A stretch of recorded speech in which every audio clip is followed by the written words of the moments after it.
राधे राधे, जय श्रीमन नारायण, हरे कृष्णा। कैसे हैं आप लोग? आशा करती हूँ कि भगवान हरि की कृपा आप सभी पर बनी रहे, आप सभी स्वस्थ और अच्छे हो।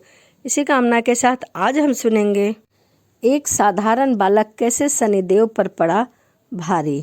त्रेता युग में एक बार बारिश के अभाव से अकाल पड़ गया था।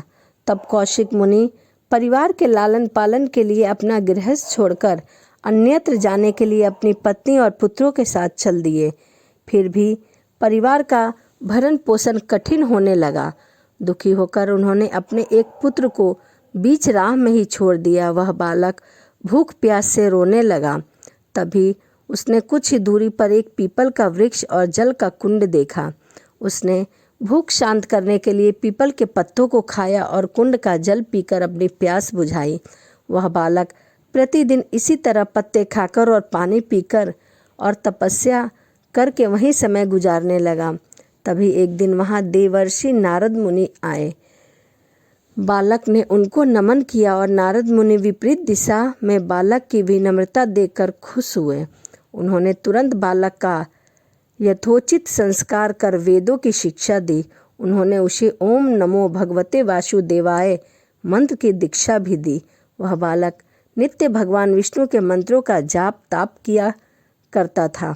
नारद मुनि उस बालक के साथ ही रहने लगे। बालक की तपस्या से भगवान विष्णु प्रसन्न हुए। भगवान विष्णु ने प्रकट होकर बालक से वर मांगने को कहा।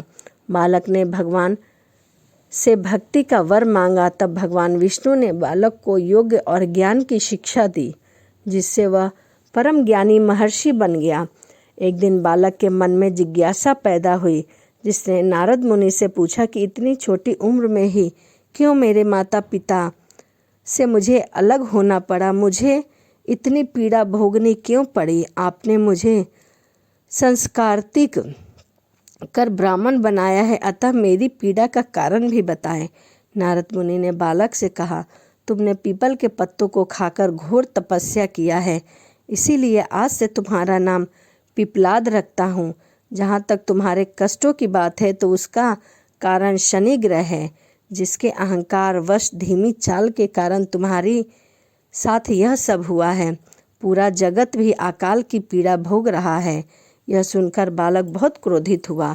उसने आवेशित होकर जैसे ही आकाश में विचरण कर रहे शनिदेव को देखा, तब शनि ग्रह बालक पिपलाद के तेजो बल से जमीन पर एक पर्वत पर आ गिरा, जिससे वह अपंग हो गए।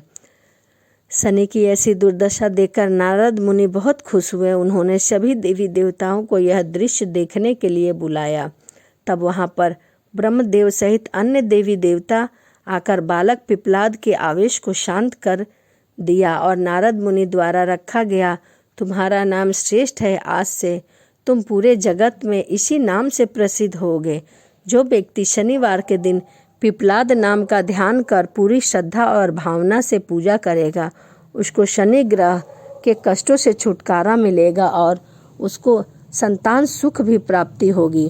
ब्रह्मदेव के साथ ही पिपलाद मुनि को शनि ग्रह की शांति के लिए उसकी पूजा और व्रत का विधान बताकर कहा गया है कि तुम धराशायी हुए हो, शनि को अपने स्थान पर प्रतिष्ठित कर दो, क्योंकि वह निर्दोष है।